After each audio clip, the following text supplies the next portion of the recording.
Hey everybody, welcome to Math and Science. Today we're doing a cycling edition of a physics problem that I've been dying to do for a long time. You've heard it before, maybe. Sometimes with trains heading towards each other. In our case, it's two bikes on a straight line path headed towards each other. In our case, at a constant velocity. And there's a fly that takes off at the very beginning from one tire and goes to the other tire. And then flies back to the first one, then to the next one, and back and forth, the entire traveling trip. And in the end, we want to know, how far did the fly fly? Now, we need to know a little bit more in order to do this. So, for our problem, let's just say the two bikes are going the same speed, a constant 10 meters per second. And the path they're on is 100 meters apart. So they start 100 meters apart and they'll meet in the middle because they're going the same speed. Now the fly is going back and forth and it's going twice as fast as the bikes, clocking in at 20 meters per second. Now go ahead and stop the video, see if you can draw this problem out, write down your knowns and your unknown, a proper formula, and figure out how you can get to the right answer. Here's a quick hint. It might help you to start at the end. In this case, starting at the end means ending with meters, or the total distance for the fly. How can we get at that from our formula and work your way backwards? All right, what can we do with that? Well, we can see that because the bikes are going the same speed, they'll meet in the middle, which would be 50-meter mark. And if you're going 10 meters per second and you covered 100 meters, it would take you 10 seconds. So half of that 50 meters will take you 5 seconds. And that means the time that the fly is going back and forth is just 5 seconds. And if we take our formula, velocity is distance divided by time, we can rearrange that to see that the distance that the fly travels is equal to its velocity and the total time that it was traveling. So it's 20 meters per second times 5 seconds, which is 100 meters, which happens to be the length of our field.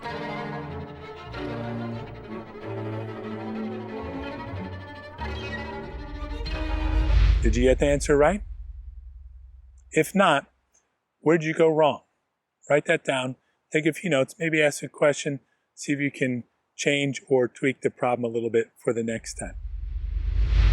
Now I mentioned that I was going 10 meters per second, which is maybe close, we'll see. Let's try and figure out a way to measure how fast, in fact, I was going. Now, it's going to involve some combination of distance and time. Let's see if we can do it with the help of some chalk and a meter stick. So chalk is going to help us with time. Meter stick is going to help us with distance. Go ahead and pause the video. Come up with at least one way that you can calculate the speed of a bike, your bike or the bike in this video, using chalk and a meter stick. All right, are you back? So we figured this out kind of by accident when I rode over some chalk at home. So I'm going to make a mark right here, all the way around my tire, just in one spot. Kind of a nice thick band there.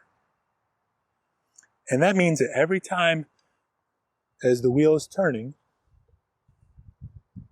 I can count the number of rotations of this tire.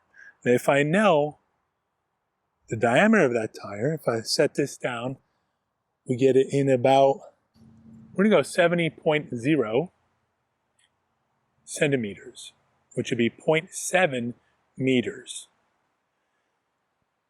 I can use the formula for circumference to figure out how far I go with each revolution of the tire. Now you could watch this with video analysis. You can look right here and simply count. You can use a stopwatch and count. Go ahead and draw out your solution for this. and then I'll run the video and we'll see what you come up with for our close and most accurate calculation for our speed in this example. Okay, just seeing if we can get this GoPro hooked up to the side of the tire. Is that gonna work? I don't know. Anyway, this is what it looks like when you do that.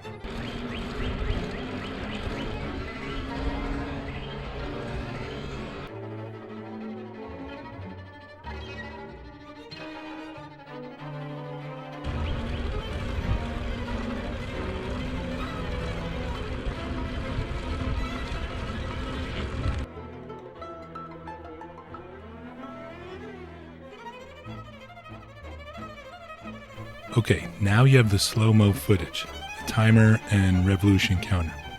But try and get into this, feel it, do it, be it. And once you have the data, the measurements, calculate the speed.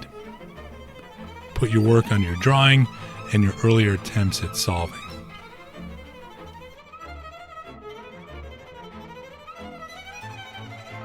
All right, let's look at the data that you get. You get 10 revolutions, 10 times around, and it took 5.87 seconds. And a wheel diameter of 0.7 meters gives you a circumference of 2.2 meters. And therefore, the total distance would be 10 times around, and each time at 2.2, so 22 meters. Divide that by the total time, which is 5.87 seconds, and that gives you 3.75 meters per second. All right. Now go ahead and convert that to miles per hour. And then take a look here at the radar gun. This is a different ride. See what you come up with here in kilometers per hour. Convert that to miles per hour. Okay, we did it. We're done. Thanks, everyone. I hope you had fun. I hope you learned something. Now get out there and ride your bike, and we'll see you next time.